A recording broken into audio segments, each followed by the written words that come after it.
How Not to Diet by Michael Greger, MD, FACLM. Hello and welcome. Think back to your last diet attempt. Remember that electric buzz of motivation in those first few days? The promises you whispered to yourself in the mirror? And then, like clockwork, the slow fade. Old habits creeping back in. The mounting frustration. That sinking feeling that maybe you're just fundamentally bad at this whole thing. Here's the kicker. There's a $50 billion industry banking on exactly that feeling. An industry that's built its empire on one devastating truth. Your failure is their business model. They're selling you the newest book, the shiniest program, the miracle pill, fully expecting you'll be back for round 2 in 6 months. But what if I told you something that might just blow your mind? It's not your fault. Your struggles aren't about willpower. They're not some moral deficiency. You're not broken. Actually, you're an incredibly fine-tuned survival machine. The real problem? You've been dropped into an environment that's basically rigged against you from day one. What if you could stop wrestling with your body and start partnering with it instead? Years ago, a doctor named Michael Greger, who founded nutritionfacts.org, went searching for answers. His mission started with a family miracle. When he was just a kid, his grandmother was handed a death sentence at 65. End-stage heart disease. Weeks to live. They sent her home to get her affairs in order. But here's where the story takes a turn. Someone wheeled her into a clinic, run by lifestyle medicine pioneer Nathan Pritikin, and put her on a radically different diet. A few weeks later, she walked out on her own 2 feet, not just improved, cured. She lived another 31 years, long enough to watch her grandson graduate from medical school. That moment lit a fire in young Michael. He wondered, if the cure to our biggest killer could be hiding in plain sight in medical journals, what else was buried in there? So he and his team took on an absolutely massive project, diving into 500,000 scientific papers on obesity to find out what the evidence actually says. Not trendy theories, not celebrity testimonials, just cold, hard facts. What he discovered wasn't just another diet. He found a blueprint for how our bodies are actually designed to handle weight. And the answer to permanent, healthy weight loss, it's not about starving yourself. It's about embracing abundance. Here's my promise to you. By the time we're done here, you'll understand why your body has been fighting this battle. You'll see the invisible forces working against you. And most importantly, you'll learn the evidence-based formula for creating the last diet you'll ever need. This isn't about how to diet. This is about how not to diet. So where does our story really begin? It starts with understanding who the villain is. And spoiler alert, it's not you. For millions of years, our bodies evolved in a world where food was scarce. Our ancestors were foragers, living by a brutal rule, survival of the fattest. Our brains became finely calibrated calorie-seeking missiles. We developed powerful drives to hunt down the highest calorie foods we could find. That sweet, ripe fruit? Absolute gold. A handful of nuts? Treasure. The humans who excelled at finding these foods and storing that energy as body fat were the ones who survived to pass on their genes. You didn't inherit a fat gene. You inherited a survival gene. For 99.9% of human history, this system worked beautifully. Then, in an evolutionary blink of an eye, really just the 1970s and 80s, everything changed. We didn't change. Our DNA is identical. But the world around us transformed completely. We got dropped into what Dr. Greger calls the toxic food environment. Suddenly, calories weren't precious anymore. They were everywhere. And the food industry, chasing profits, figured out how to weaponize our ancient survival instincts against us. They learned to mass-produce and chemically engineer food-like products that hit all our primitive pleasure buttons simultaneously. Dr. Greger has a perfect name for these: crap, calorie-rich and processed foods. Think about it. We're hardwired to crave sugar, fat, and salt. So what did the industry do? They took plants, stripped out the fiber and water, and concentrated them into pure, hyperpalatable sugar, oil, and white flour. They engineered foods with a bliss point that lights up the same reward pathways in our brains as addictive drugs. Then they dropped billions on the most sophisticated marketing campaign in human history to make sure we and our kids would be hooked. This is the real problem. We're normal people having normal reactions to a completely abnormal environment. The food industry naturally tells a different story. They'd love for us to believe it's all on us. They point fingers at our lack of willpower or insufficient exercise. Dr. Greger demolishes this argument. When you look at the actual data, our collective physical activity hasn't really declined. If anything, it's ticked up slightly. But our calorie intake? That's skyrocketed. So how has medicine responded to this crisis? We've thrown solutions at the symptoms while ignoring the cause.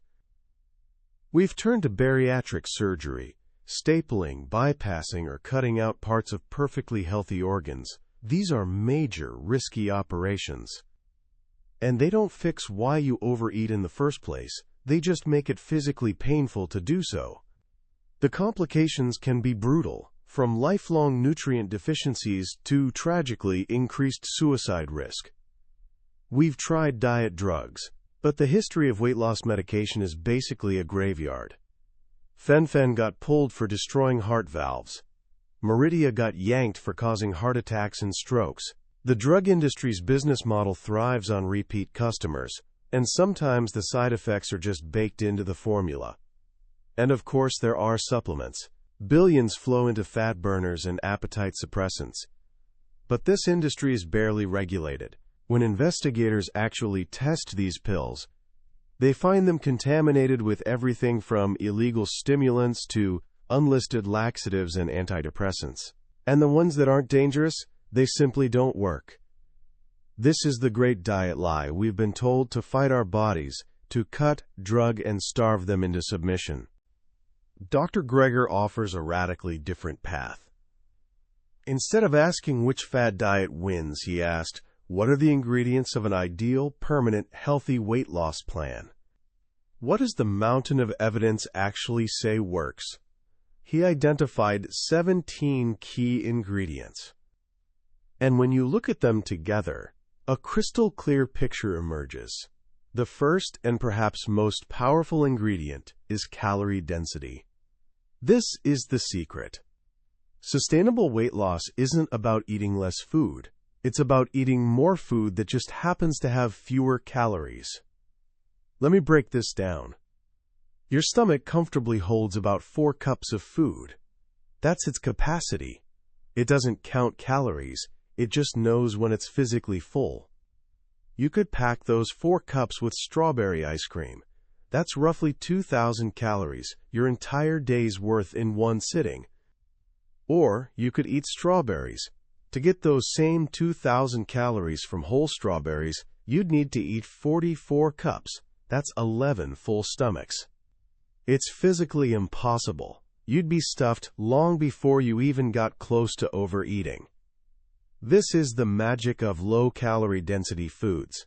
They're mostly water and fiber.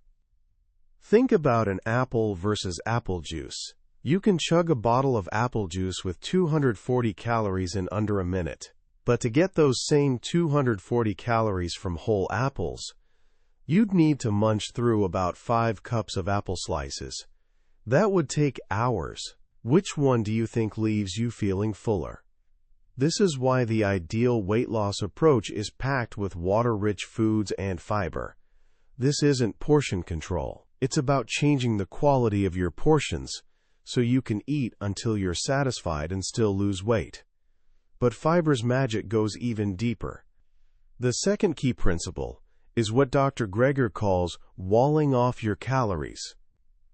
When you eat a whole plant food, like a bean, a corn kernel, or an almond, its calories are physically locked inside cell walls made of fiber. Your body can't absorb them all at once. Think about eating a handful of whole almonds. No matter how thoroughly you chew, tiny nut fragments make it all the way through your digestive system, carrying their fat calories with them, undigested. Studies show that when you eat whole almonds, you might only absorb about 70% of the calories on the label. But almond butter?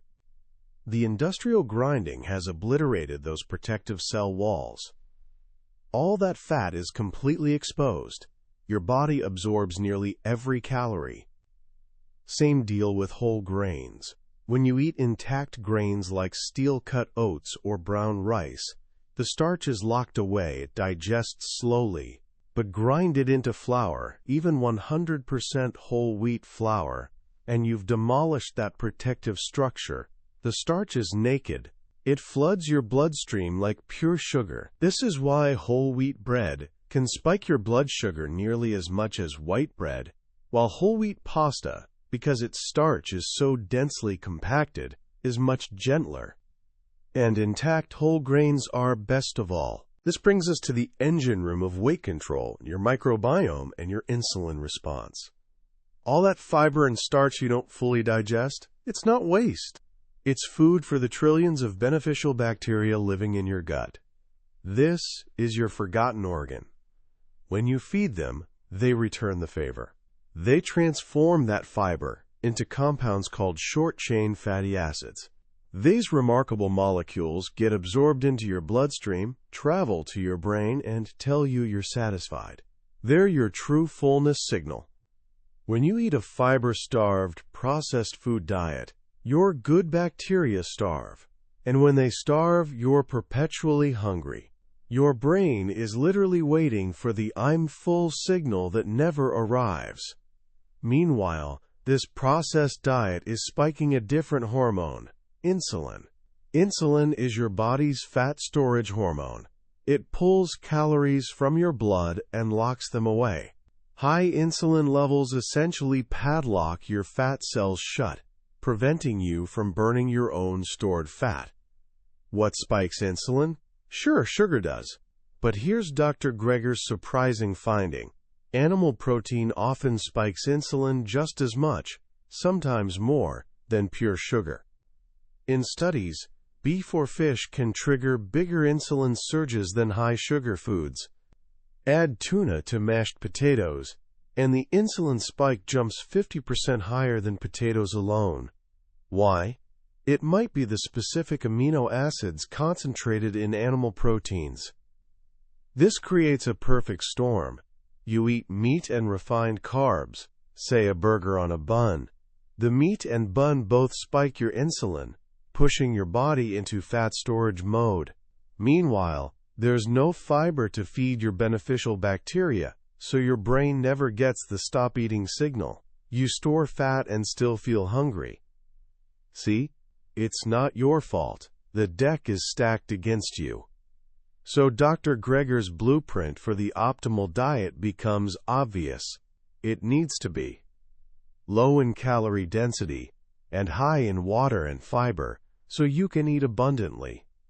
Low in addictive, processed foods to break the bliss point cycle. Structurally intact to wall off calories and slow digestion. Microbiome friendly to feed your beneficial bacteria. Low on the insulin index to keep you in fat-burning mode. And naturally, clean of pollutants and anti-inflammatory. What diet checks every single one of these boxes? A whole food, plant-based diet.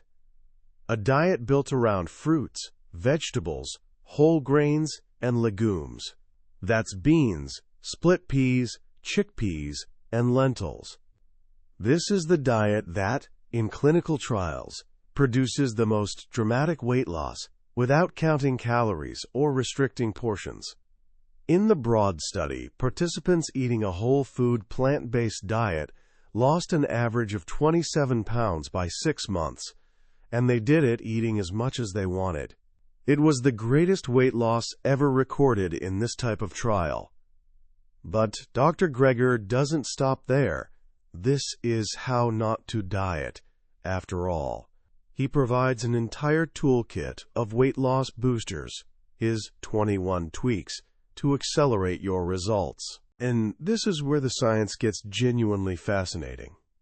He uncovered a master switch in our cells called AMPK. Think of it as your fat controller. When it's off, you store fat. When it's on, you burn fat. How do you flip the switch? One of the most powerful ways is vinegar. The acetic acid in vinegar activates AMPK.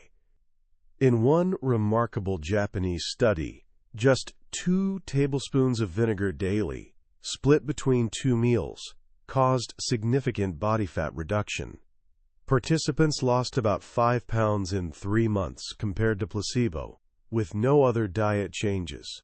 Just 2 teaspoons of vinegar with each meal. He found other AMPK activators too. Spices work.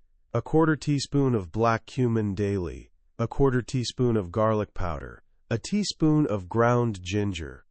All have been shown in randomized controlled trials to accelerate weight loss. He discovered natural fat blockers.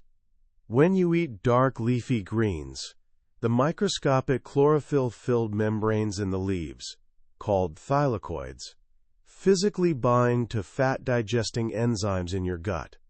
This delays fat absorption, which triggers your ileal brake, that deep satisfaction signal, making you feel fuller longer. He found natural fat burners. We all have brown fat, a type that doesn't store energy but burns it to create heat. How do you activate it? Mild cold exposure works, but so do the capsaicin compounds in chili peppers. He uncovered the power of chronobiology, meal timing. Remember that old saying, eat breakfast like a king, lunch like a prince, and dinner like a pauper? Turns out it's true. In a landmark Israeli study, 2 groups of women got the exact same daily calories. The group eating their biggest meal at breakfast lost more than twice as much weight as the group eating their biggest meal at dinner. Morning calories are simply less fattening than identical evening calories. And my personal favorite tweak, negative calorie preloading. If you eat a 100-calorie salad with your pasta, you've added 100 calories. But if you eat that same salad before your pasta, studies show you get so full from the salad that you eat over 200 fewer pasta calories. 100 calories in, 200 calories out. That salad just gave you negative 100 calories. Same principle with soup and apples. Eating a whole apple before a meal cuts about 300 calories from the meal. The apple itself only has about 100 calories. That's a negative 200-calorie apple. This is the whole philosophy. It's not about restriction, deprivation, or hunger. It's about being strategic. It's about eating more food. It's about using science to fill your plate with foods that are anti-inflammatory, low in calorie density, high in fiber, and incredibly satisfying. It's about adding things in, like pre-meal salads, vinegar, and spices, to boost your body's natural fat-burning processes. So, what do we take away from all this? After wading through this mountain of evidence, what's the one simple lesson? For me, it's a message of profound relief and empowerment. For decades, we've been fed a story that we're lazy, gluttonous, and weak-willed. We've been taught to see our bodies as enemies, something to be tamed, tricked, and conquered. This book completely rewrites that narrative. It tells us our bodies aren't the enemy. They're our allies, brilliantly designed for survival, but struggling to navigate a world they were never built for. The solution, then, isn't declaring war on our bodies. It's making peace with them. It's about stopping the feed to the toxic environment and starting to nourish the miraculous biology within us. It's not about restriction. It's about abundance. It's not about what you can't eat. It's about all the amazing, delicious, deeply satisfying foods you can enjoy. This isn't a 30-day challenge. It's about discovering a way of eating you can not only live with, but genuinely love for the rest of your long, healthy life. If you're feeling overwhelmed, just start small. You don't need to overhaul everything at once. Try 1 or 2 simple, practical steps this week. First, start with a negative calorie preload. Before your biggest meal, eat an apple, or a simple salad with vinegar dressing, or a cup of vegetable soup. That's it. Notice how it makes you feel. Second, try a flavor tweak. Add 2 teaspoons of vinegar to your lunch and dinner. Sprinkle a 1/4 teaspoon of black cumin on your food. It's a tiny change that could create real impact. Third, shift your timing. Just try making breakfast or lunch your largest meal. And try stopping eating after 7 p.m. This journey isn't about perfection. It's about progress. It's about building small, simple habits that become second nature. This is how you stop dieting and just start living. Now, we've explored an incredible amount of science today, but I'll be honest, a summary, even a thorough one, is like flipping through a travel brochure.